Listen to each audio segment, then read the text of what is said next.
Magandang gabi mga masters, bali ngayon po ay 3 videos po ma-upload ko po sa aking YouTube channel. Tama nga mga masters, 3 videos nga po ma-upload ko po. Yon, what's up mga masters? Nandito na naman tayo sa panibagong araw, panibagong kabanata na naman ang pagsasama-samahan natin ngayon guys.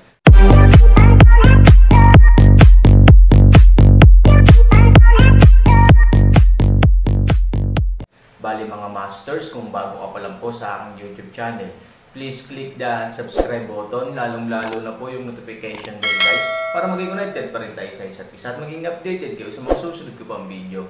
Bali mga masters, bago natin umpisahan ng kwento ay mag-shoutout po muna tayo para sa mga solid nating tagapakinig. Sobra akong nagpapasalamat sa inyo mga Sec Masters at aking mga Emperor. Maraming salamat sa solid na pagsuporta nyo. Yun na nga mga masters, no? Bali hindi na ito patagalin. In 3, 2, 1, let's go! Mga masters, baka pwedeng hindi tayo mag-skip ng ads. Salamat mga masters. Ang bagong yugto ni Daryl sa Storytelling Channel sa YouTube mapapakinggan. Ang bagong kabanata, gamot. At hayaan na sila ay pumasok na sa kanilang mga tahanan.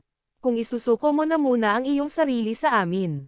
At si General Raiji ay hinimok niya ang kanyang primordial spirit at ang kanyang palad ay kanyang iniangat. At sa ilang segundo ang lumipas. Biglang lumiwanag ang palad ni General Raiji.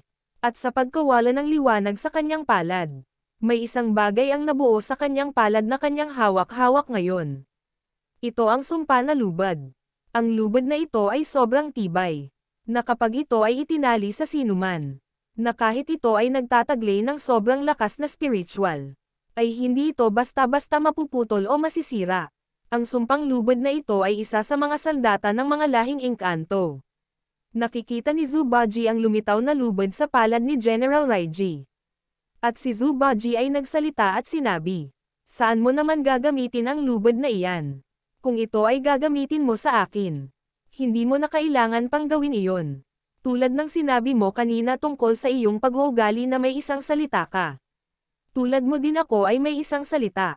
Ako ay tumutupad sa aking mga binitiwan na mga salita. At kung ipipilit mo sa akin na gamitin ang lubad na iyan, baka magbago ang aking isip na hindi na sumama sa inyo ng kusa. At hayaan ko na lang pagpapazlangin niyo ang mga matatandang manggagamot na iyan. Ayoko sa lahat ay hindi ako pinaniniwalaan at hindi pinagkakatiwalaan." Sabi ni Zubaji. At si Zubaji ay pinagmasdan ang magiging reaksyon ni General Raiji. At si Zubaji ay biglang bumulong sa kanyang sarili at sinabi, "Alam ko na kakaiba ang lubad na lumabas sa palad ng general na ito. Kung ito ay itatali nila sa akin ngayon, baka may mangyari sa akin na masama, at hindi ko magagawang mapaslang ang kanilang hari sa oras na makita ko ito at nang makarating na ako sa kanilang kaharian kung nasaan ngayon ang kanilang hari." Bulong ni Zubaji. At maya-maya, nang marinig ni General Raiji ang mga sinabi ni Zubaji sa kanya kanina, ito ay biglang napasimangot ulit, na kaninang tawa ng tawa ay napalitan ng pagka-Simongot. At si General Raiji ay nagsalita at sinabi, "Sige. Kung ayaw mong gamitin ko sa iyo ang lubad na ito, ikaw ay aking hahayaan." At si General Raiji ay tumingin sa mga kasundaluhan ng lahing engkanto. At si General Raiji ay muling nagsalita at sinabi kay Zubaji, "Kung hindi ka tutupad sa iyong binitawan na salita, hindi na ako magdadalawang isip na pagpapazlangin ang mga matatandang manggagamot. Kaya tumupad ka sa iyong mga binitiwan na salita." Sabi ni General Raiji. At siya ay sumigaw at sinabi, "Pakawalan niyo na ang lahat ng mga matatandang manggagamot, at hayaan silang pumasok at bumalik sa kanilang mga tahanan." Sigaw ni General Raiji sa mga kasundaluhan ng lahing engkanto na kanyang kasakasama. Tuldok, nang marinig ito ng mga kasundaluhan ng lahing engkanto, agad-agad silang tumugon at sinabi, "Masusunod General Raiji." At ang mga kasundaluhan ng lahing engkanto ay agad-agad na tinulak ang mga matatandang manggagamot at ang mga kasundaluhan ng lahing engkanto ay sabay-sabay na nagsalita at sinabi, "Sige na bilisan nyo, magsipasok na kayo sa inyong tahanan."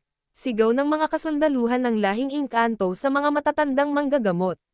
Nang marinig ito ng mga matatandang manggagamot, agad-agad silang naglakad patungo sa kanya-kanya nilang mga tahanan. At ang matandang babaeng manggagamot ay may napansin sa gilid ng katawan ng isang sundalo na nagmula sa lahi ng mga engkanto na kanyang katabi.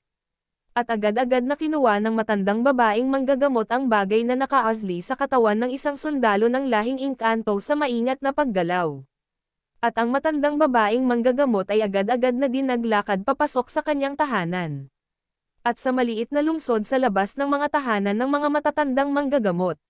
Naiwan ang figure nila Zubaji, General Raiji at ang mga kasundaluhan na nagmula sa lahi ng mga engkanto. At samantala si General Raiji ay nagsalita at sinabi, "Ngayon malaya na ang mga matatandang manggagamot. Maaari mo nang tuparin ang iyong sinabi na sasama ka sa amin ngayon ng matiwasay at may pagkukusa." Sabi ni General Raiji kay Zubaji. Nang marinig ito ni Zubaji, siya ay ngumiti at sinabi, "Huwag kang mag-alala, sasama ako sa inyo. Maaari na kayong lumakad at pangunahan nyo ang patungo sa inyong lungsod at kaharian." Sabi ni Zubaji. Nang marinig ito ni General Raiji, siya ay nagsalita at sinabi, "Mabuti kung ganun." At si General Raiji ay tumingin sa mga kasundaluhan na kasakasama niya. At ito ay nagsalita, "Ang iba ay sumunod sa aking harapan. At ang iba naman pumwesto sa likuran ng nilalang na ito na nagmula sa lahi ng mga tao." Sabi ni General Raiji. Nang marinig ito ng mga kasundaluhan ng lahing engkanto, sila ay tumugon at sinabi, "Masusunod General Raiji." At ang ilang mga kasundaluhan ng lahing engkanto ay agad-agad na tumungo sa likuran ni Zubaji. At ang iba naman ay nasa tabi ni General Raiji. At si General Raiji at ang ibang mga kasundaluhan ng lahing engkanto ay pinangunahan ang paglalakad. At si Zubaji at ang iba pang mga kasundaluhan ng lahing engkanto ay nasa kanilang likuran. At si General Raiji, Zubaji at ang mga kasundaluhan ng lahing engkanto ay naglakad na. Samantala sa lungsod ng Assassin Sect, sila Daryl at Sect Master Marvin ay nag-uusap ng seryoso. At si Daryl ay nagsalita at sinabi, "Sect Master Marvin, salamat sa pagbibigay oras mo sa akin. Alam ko na masyado kayong abala sa oras na ito. Napasarap ang ating pag-uusap at inabutan na tayo ng dilim. Ako ay aalis na at tutungo na ako sa bundok na iyon." Siguro si Brother Zubaji ay nakabalik na sa imperyo ng North muna. At sa kanilang kaharian ni Ganggang. Sabi ni Daryl kay Sect Master Marvin. Nang marinig ito ni Sect Master Marvin, ito ay nagsalita at sinabi, "Emperor Daryl, kung wala na si Emperor Zubaji ng North muna sa bundok na iyon, bakit ka pa magpapatuloy magtungo sa bundok na iyon?" Sabi ni Sect Master Marvin. Nang marinig ito ni Daryl, siya ay ngumiti at sinabi, "Sect Master Marvin, may iba pa akong dahilan para tumungo sa bundok na iyon. Ako ay titingin at maghahanap ng iba pang mga halamang gamot na aking magagamit sa hinaharap. Nais ko muna makita ang sitwasyon na mayroon sa bundok na iyon. Kaya nais ko tumuloy at magtumungo roon." Sabi ni Daryl. Nang marinig ito ni Sect Master Marvin, siya ay nagsalita at sinabi, "Ganun pala Emperor Daryl, salamat din sa iyong oras na nilaan para sa amin. Lalo na sa pagtungo mo sa aming lungsod. Mag-iingat kayo sa iyong pagtungo sa bundok na iyon." Sabi ni Sect Master Marvin. At si Sect Master Marvin ay muling nagsalita at sinabi kay Daryl, "Oo nga pala Emperor Daryl. Sa bundok na iyong tutunguan ngayon sa aking pagkakaalam na may isang lungsod na mayroon doon. Tuldok. Sa lungsod na ito ay mga naninirahan ay ang matatandang manggagamot. Maaari mo sa kanilang itanong kung ano-anong mga halamang gamot ang makikita sa bundok na iyon. Para hindi ka na maghanap pa. At sa tingin ko matutulungan ka din nila kung saan makikita ito. Mas mabuti Emperor Daryl na hanapin mo ang lungsod ng mga matatandang manggagamot sa bundok na iyon." Sabi ni Sect Master Marvin kay Daryl. Nang marinig ito ni Daryl, siya ay ngumiti at sinabi, "Tama ka nga Sect Master Marvin. Nasabi nga sa amin ni Matandang Jomar na manggagamot sa loob ng imperyo nila Brother Zubaji at Ganggang. Sinabi ni Matandang Jomar na may mga naninirahan ng matatandang manggagamot sa bundok na iyon. At tama ka. Maaari ko na lang itanong sa mga matatandang manggagamot na ninirahan sa bundok na iyon kung nasaan ang kanilang lungsod. Na kung ano-anong mga halamang gamot ang makikita sa bundok na iyon. At saan parte ng bundok na iyon makikita ang ibang mga halamang gamot. Salamat sa pagbibigay mo ng idea sa akin Sect Master Marvin." Sabi ni Daryl. At siya ay tuluyan ng nagpaalam at sinabi, "Ako ay aalis na Sect Master Marvin. At kung may maitutulong pa ako sa inyong sekta ay huwag kang maiyang magsabi sa akin. O kaya sa aking anak na si Ambrose. Kami lalo na ako ay hindi magdadalawang isip na kayo ay tulungan."